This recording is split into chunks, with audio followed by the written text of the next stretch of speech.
बिहार की राजनीति में बांकीपुर विधानसभा उपचुनाव को लेकर सियासी हलचल तेज हो गई है। जनसुराज के संस्थापक प्रशांत किशोर ने संकेत दे दिए हैं कि यदि पार्टी को जरूरत पड़ी तो वह खुद बांकीपुर विधानसभा सीट पर उपचुनाव लड़ेंगे। उन्होंने साफ कहा है कि भारतीय जनता पार्टी को राजनीतिक सबक सिखाने और उसके लंबे समय से चला आ रहे गढ़ को ध्वस्त करने यानी पूरी तरह से बर्बाद करने के लिए वो अपना कदम उठाया जाएगा। साथ ही पटना में आयोजित एक जनसभा के दौरान जब प्रशांत किशोर से पूछा गया कि क्या वह बांकीपुर विधानसभा सीट से चुनाव लड़ेंगे, तो उन्होंने कहा कि यदि बीजेपी को हराने और उनके नेतृत्व को संदेश देने के लिए उन्हें मैदान में उतरना पड़ा तो वे पीछे नहीं हटेंगे। उन्होंने कहा कि बिहार में मौजूदा नेतृत्व जनता की उम्मीदों पर खरा नहीं उतर रहा है और इसे बदलने का समय अब आ गया है। प्रशांत किशोर ने दावा किया कि बांकीपुर विधानसभा सीट पर इस बार बीजेपी के हाथ से निकलने वाले हैं, यानी कि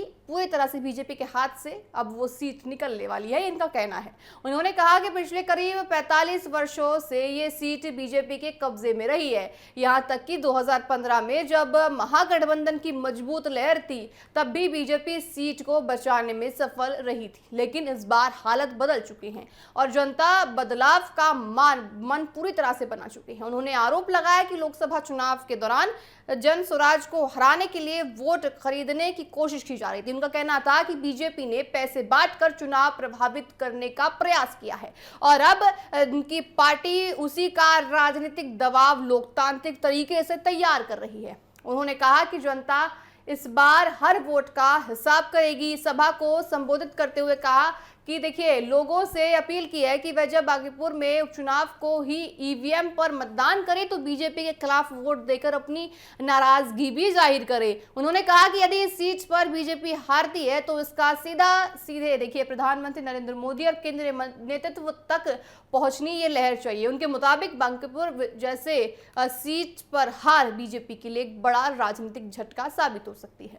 बीजेपी पर निशाना साधते हुए प्रशांत किशोर ने आरोप लगाया कि पार्टी को अपने गढ़ पर इतना घमंड आ गया है कि उसे जनता की ताकत का एहसास ही नहीं रहा है। उन्होंने कहा कि बीजेपी को लगता है कि बांकीपुर से किसी भी उम्मीदवार को उतारा दिया जाएगा, जीत तय होगी, ये जनता का अपमान है और मतदान इस पूरी तरह से देखिए अहंकार ये बीजेपी का वो बता रहे हैं। प्रशांत किशोर ने आपको बताया भोजपुर के चर्चित भरत तिवारी एनकाउंटर का भी जिक्र किया।